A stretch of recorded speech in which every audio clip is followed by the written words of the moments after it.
In the name of Allah, the most gracious, the most merciful, and peace be upon you. Today is April 12th, Sunday morning in Pakistan, Asim Munir's de facto Form 47 military rule, day 134. First of all, let's talk about the Islamabad negotiations. We'll give you a complete account. First, we'll present the output of the first day before you. Then, we'll tell you what happened throughout the day. And we'll also discuss what might happen in the coming days. The first day of negotiations held in Islamabad has concluded. These talks continued until 3:30 in the morning, spanning the night between Saturday and Sunday, lasting until 3:30 a.m. The negotiations went on for about 21 hours. The President of the United States described these talks as lasting 21 hours, although the media is reporting that the negotiations lasted 15 hours. After carefully reviewing all of our records and meticulously calculating every single minute that has passed during this period, we have officially determined that the total time elapsed has reached exactly 21 hours in length, and we have consequently documented this specific duration within our final report to ensure that every moment is accounted for accurately and thoroughly without any discrepancies remaining in our final tally. Let's first listen to what was actually said, and then we'll discuss it in a bit more detail.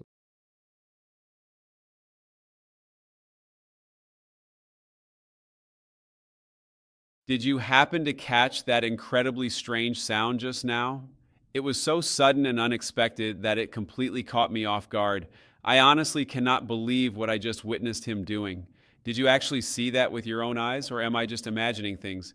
It is absolutely mind blowing, and I am struggling to find the right words to describe the sheer confusion I am feeling at this very moment because it was just so bizarre and totally out of character for him.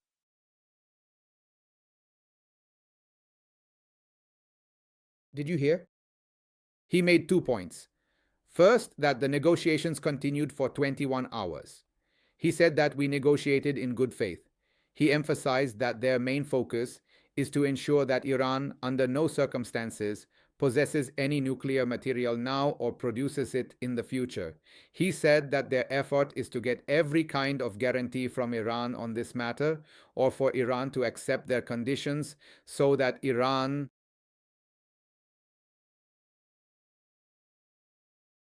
At the exact same moment in time, he also took the opportunity to state that we have officially presented our comprehensive final proposal to the nation of Iran, ensuring it was delivered with as much diplomatic flexibility as we could possibly manage.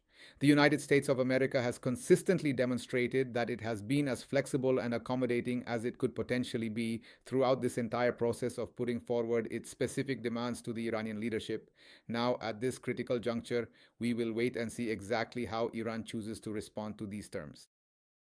Now they are considering that when the second day begins, they will see how Iran responds to our negotiations. As soon as this media briefing, which was attended mostly by American journalists, ended, he went straight to Noor Khan Air Base, from where he departed back to America. He was seen off at the airport by Field Marshal Asim Munir and his associates, which now suggests that and Steve Witkoff may be able to continue today's negotiations. On the other hand, the spokesperson for Iran's Ministry of Foreign Affairs has also issued a statement on Twitter. In that statement, he clearly says that under no circumstances will we back down from our demands. He reiterated that we have been wronged, we have suffered injustice, but we will continue negotiations. They are making every effort to use their wisdom and intelligence to protect the interests of the Iranian nation in the best possible way. He reiterated that they will not back down from their main red lines, and it seems clear to everyone that, obviously, the status of Hormuz will be Iran's most fundamental demand. I don't think the nuclear issue is as fundamental a demand for them. Now, you might be wondering what this means. The focus is on the nuclear issue. It is the main flashpoint, the main point, or the main bone of contention, which is the nuclear program. I think they are addressing their own constituency within America because this is the narrative that can sell the most or resonate the most, that Iran should not have a nuclear bomb. That's why JD Vance, leaving aside the status of Hormuz and all other matters, is focusing on the nuclear issue.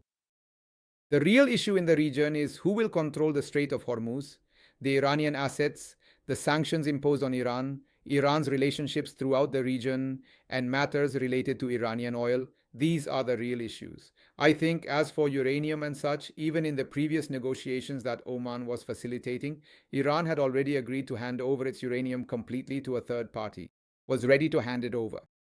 So, according to JD Wayne, in the current situation, after 21 hours of negotiations, according to international media, after 15 hours of negotiations, the situation is that from the American side, the points we have presented, meaning our demands, Iran is not showing flexibility on them. And so far, these negotiations have not reached anywhere. There has been no success yet. On the second day, it will be seen what Iran does. Similar statements are coming from the Iranian side as well. For example, the Iranian experts like Professor Marandi, who has come from Iran and whom you often see. He is a professor of English literature in Tehran, frequently speaks on the media, and is considered very close to the current Iranian government regime. So, Mr. Marandi has also stated that America's demands are illogical and that Iran may not be able to comply with them. He is making demands that are not logical. This is also his analysis of the situation. So, the point here is that there is still a deadlock in the negotiations. America's demand, of course, is that the status of arms should not be under Iran's control. In my opinion, this is the main bone of contention. There may be other issues as well, but this is the key one. So, as we presented the first news to you, Mr. Vance has said that there has been no progress in the negotiations. Our conditions were reasonable and we showed a lot of flexibility. We showed flexibility, but Iran did not accept our conditions. Now let's see what happens moving forward. Let me give you a summary of the whole day. This is the output. We have started with the reverse, meaning reverse engineering is happening here. Ideally, we should have explained the process first and then the outcome, but we decided to tell you the outcome first, what happened on the first day. Now, let me briefly tell you what happened throughout the day, and then we'll move forward so that you can. So, there was an exchange of drafts. These were not verbal discussions. First of all, the Iranian delegation held their own meeting and had their internal discussions. Then they had a meeting with the Pakistani authorities. After that, Shahbaz Sharif went to meet with the American authorities. GD Venice did not come to meet Shahbaz Sharif. Shahbaz Sharif went to them. We had already presented this to you before as well. Negotiations were taking place, so Pakistan also sat in the middle and the talks began. Now, in these discussions, they might have sat together for about 15 hours, or you could say that they must have sat for at least 12 hours because news started coming in from around 6 in the evening or even from 5 that the negotiations had begun. There were proper teams formed on both sides. It wasn't just that.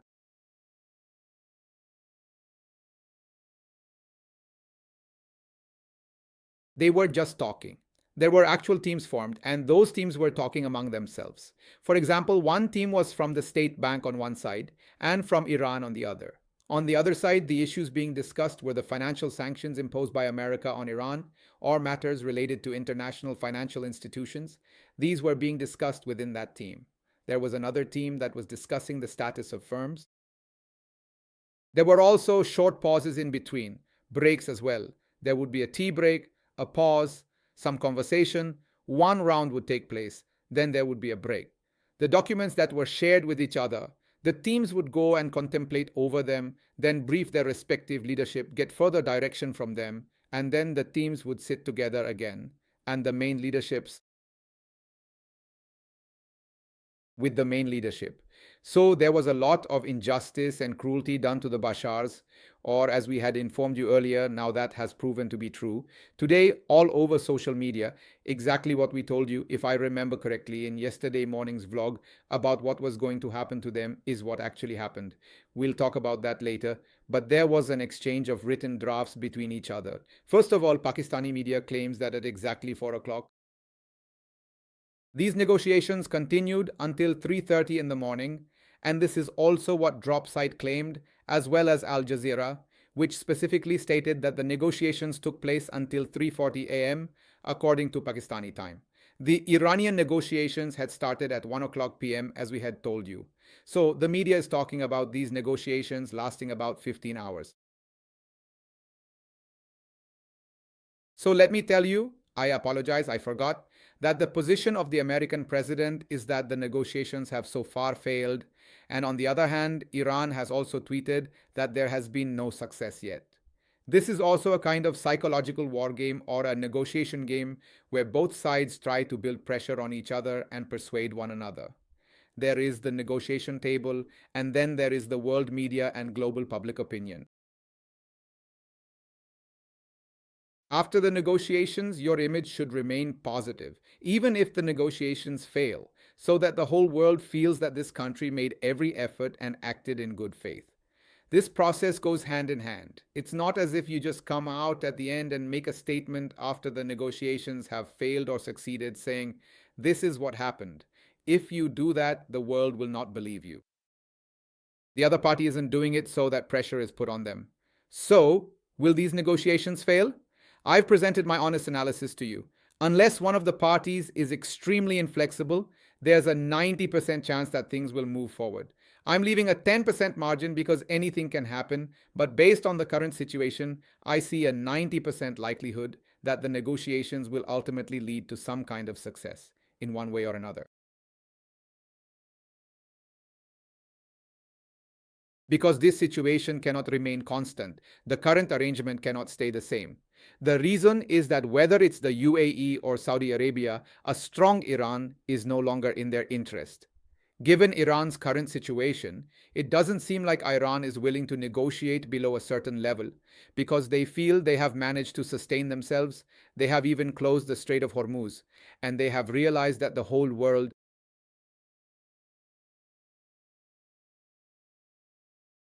of strength, they believe, at least that's my impression, that they are in a position of strength, so they might not show flexibility right now.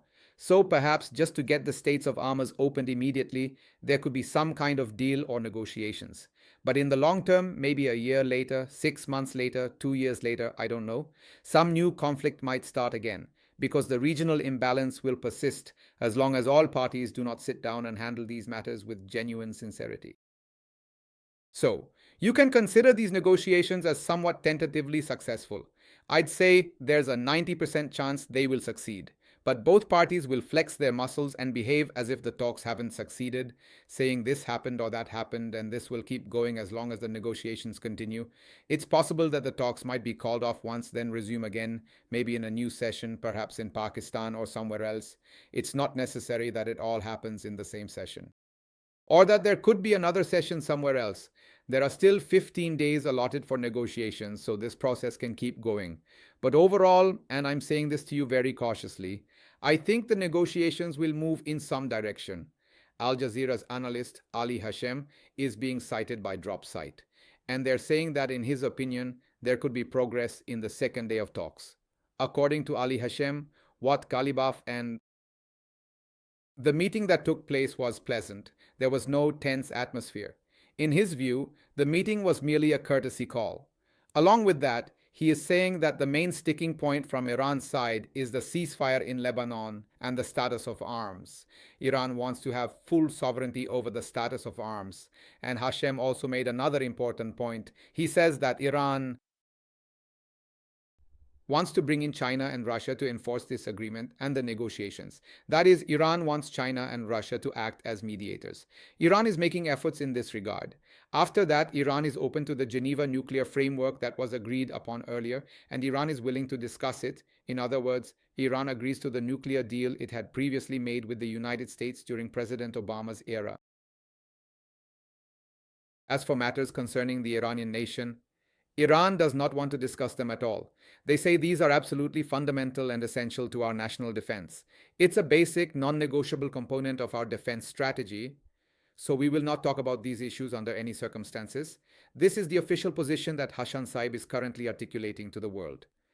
Then Iran either wants a comprehensive and permanent conclusion to the ongoing war, or a formal peace treaty that is fully ratified by the US Congress. In other words, Iran wants a long term peace with America. It does not want any superficial temporary arrangement where you just put a band aid on things. Iran does not want any sort of makeshift temporary arrangement. This is what Hashim Sahib is saying. Then Iran also wants the removal of all sanctions imposed by the UN Security Council and international financial institutions. So, this is a very comprehensive analysis by Hashim Sahib. he is citing Al Jazeera's analyst who believes that Iran wants a ceasefire in Lebanon, control over the Straits of Hormuz, and complete sovereignty, meaning, together with Oman, Iran wants full control over the Straits of Hormuz. In other words, Iran also wants to claim compensation for the damages it has suffered so that it can recover from its losses. This is the analyst's view. Now, let's move forward. The news we presented to you earlier, believe me, it wasn't just news. We had discussed this 2 or 3 days ago, and I mentioned it again yesterday. The point was that analyzing President Trump's personality, or rather knowing him, I had said that President Trump might say to Iran, and these were my exact words if you recall, come, let's join hands and collect money together from the Straits of Hormuz. I had somewhat humorously made this analysis of President Trump's personality. While understanding, knowing, or analyzing President Trump's personality, as much as we observe his affairs in the media, by observing them, we can understand a lot.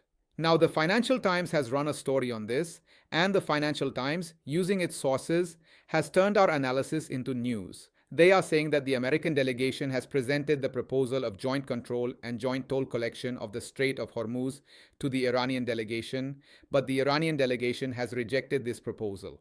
When I presented this analysis, believe me, regarding President Trump's personality,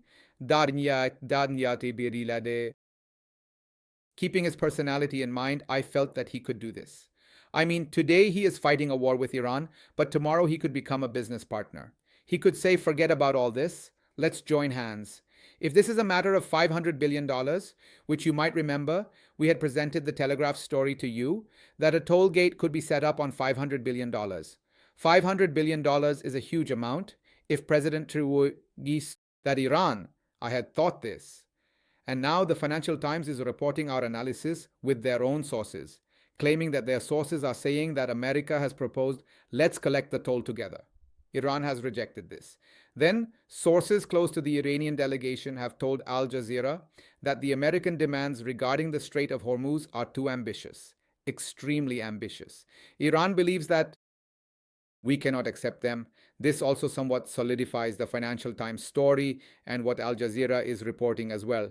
But if you think about it, everything America is doing today, the role Pakistan is playing in between, the current situation with Iran, the affairs of this region, everyone has come around to Imran Khan's policy. Imran Khan had said while speaking in America that if there is a war between America and Iran, the entire region and the whole world would suffer as a result.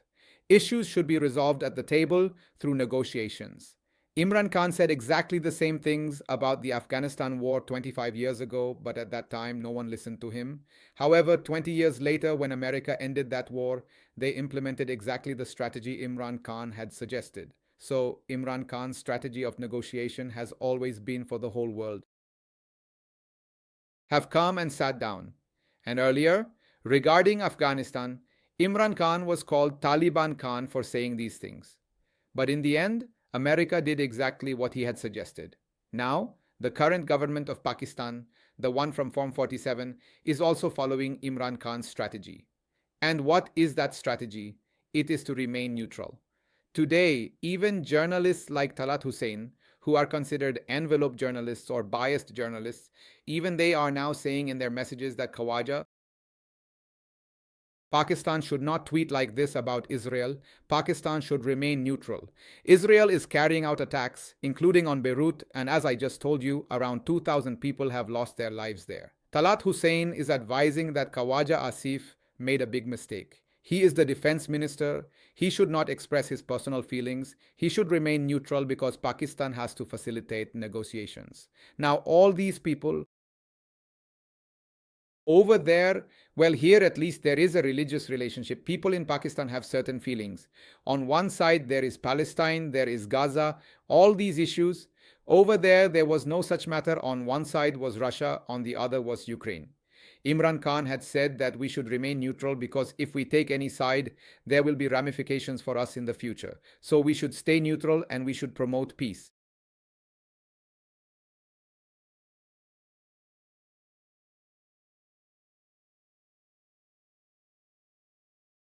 The generals and everyone at that time used to say, how can we remain neutral? Now, moving forward, the last topic I want to present to you is a very interesting one. Now, because the negotiations are happening in Pakistan, whichever country hosts negotiations, the eyes of the entire world are on that country's media. Now, the whole world is watching Pakistan's media. So, today, the very first joke seen in Pakistan was that the channel which claims to be the biggest in the country, which is JO, ran news all day quoting CNN sources, saying that CNN is reporting this. All day, the American and Iranian channels kept reporting that the first round of negotiations has been completed, drafts have been shared between each other, there was a meeting between Kylie Baff and JD Vance, this happened and that happened. They kept providing all the inside details. And what was happening in Pakistani journalism? Both types of journalists were present there, those with medals and those without. The medal wearers were also there. Pakistan's Ministry of Information arranged free Wi-Fi there and free sweets like rasgulla, gulab jamun, biryani, chicken wings, and all these things were provided there. So all day, the Pakistani media people kept covering this. And I'm not the one saying this. Reputable journalists are saying it. If I say it, you might accuse me of being biased sitting here. Matiullah Jan also gave the same analysis. Saad, Mohammad Amir also gave the same analysis. Journalists in Pakistan are saying that Chaudhry Sahib has so disrespected our media that our poor fellows spent the whole day just talking about the medals. Even 2 or 3 medal-wearing journalists showed up and they too kept saying that the Wi-Fi is free here, the food is free here, the coffee is free here, and the seating arrangements are excellent. That's all they had to say all day. As for the catering, I don't know who arranged it. I don't know who arranged the catering, but he must have been a real fool. Now, I'm not trying to nitpick here. Yesterday, I saw the flags. I mentioned yesterday that your flag is your expression. If you're going to do something, do it properly. Now, if you're giving free food to Pakistani journalists and international journalists, it's like at our weddings when they say the food has been served. In reality, it's not the food that's served, it's the people who are unleashed. What happens after that? You see for yourself. So here we say the food has been served, but in truth, we just let the people loose on the food. They are also very careless people. And in such situations, your international image is at stake. The biryani is scattered all over the pot, and similarly, if there's chicken, it's stuck to the sides as well. The videos I've seen, the whole experience looks very unpleasant. So, if you're really catering to international journalists there, then please, since you have to do it again the next day as well, present cleanliness and presentation in such a way that Pakistan's reputation is upheld abroad. Now, coming back to our poor badge holders and non-badge holders there was a lady, I don't know what happened to her, but she was told to go and praise the free Wi-Fi and free food and to talk about what's going on there. So she went there in her pajamas. Yes, she was wearing her sleepwear, green pajamas.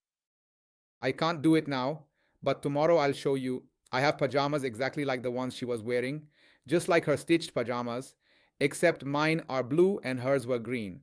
She went there wearing those pajamas. Now, our problem is that many of our people want to wear Western clothes, but since they've never actually been abroad, never had any training, never worked outside, never attended any university abroad, if you speak English with a nasal accent, people think you're modern. And then if you wear Western clothes, you're considered modern. If you put on such big glasses that your face looks like the front of a Bedford truck, you feel like you've become modern. Now, does that even make sense? You can wear Western clothes, you can wear a skirt, even a mini skirt, whatever you want to wear, whatever dress a woman or a man. So that's how it is, right? And I understand that it's not necessary for you to have access to those facilities. It takes a lot of time to learn anything. You already know about Pakistani dresses because you've lived there, but with Western styles, obviously, you'd only know if you lived, studied, or worked there. So in Pakistan, people just pick up these manners from others who have done it, and it creates a strange situation, like those ladies who show up wearing pajamas. At 4:40 in the morning, these four made a video. Mr. Azaz Sahi made a video. He didn't hold back at all. He just said everything outright. He didn't even realize that he was making fun of himself as well as the entire Pakistani media. He had no idea, but maybe he was still half asleep at that time, so he didn't leave anything unsaid. He didn't mention that we worked here all day and brought you very authentic news. I want to tell you that we are here at the convention center. We don't really have access to information. There are a lot of restrictions. But there's something very interesting here. We have a lot of access to American journalists. Pay attention to this. This is a respected journalist from GeoTV saying this himself. It's in his video. You can go and watch it. I'm not making up any story here. He himself is saying that there's a real treat here. That American and we're getting news from them. When we talk to them, we get information from them.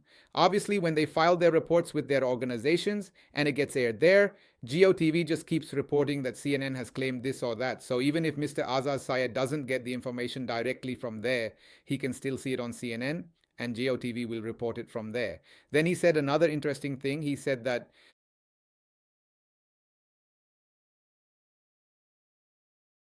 we also have access to them and we get news from them as well. We ask them to. So this is really great. And then here, the food is also free and all of this is available here. At that point, at that level of decline, they themselves didn't even realize that. While saying these things, they were actually insulting themselves and the media. And for me, I'm not criticizing them. I'm actually criticizing Chaudhry. It's not that all our journalists are like this. All journalists would do excellent reporting if you gave them a professional opportunity. We presented this to you yesterday morning, that our journalists were stopped, while foreign journalists were given visas on arrival. That's why we criticize this as well, and maybe some criticize us for saying it. But now it has been proven true again, as all day our journalists saw another picture. I don't know who this lady is, but this is her picture. Her diary is lying there. But there are flags and such on it, which basically means the coffee is free. In front of her, ARY is playing on the TV. So, sitting in the convention center, she's watching ARY from there, sitting inside. Actually, she has to feed the news outside, and there are no notes on the notebook. The whole day passed, night fell, and the pencil is stuck in the notebook like a hair clip, and the notebook is completely blank. This is the state of our media.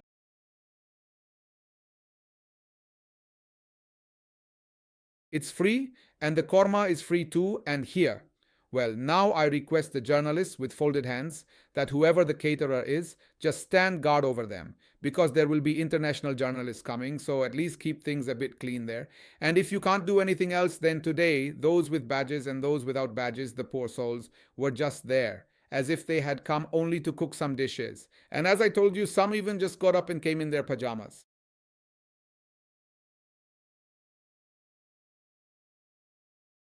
They came just like that, in their sleeping clothes, and whatever duty was assigned to those poor souls, they did it and submitted the video. Anyway, allow me to take my leave now. May Allah be your protector and helper. Long live Pakistan.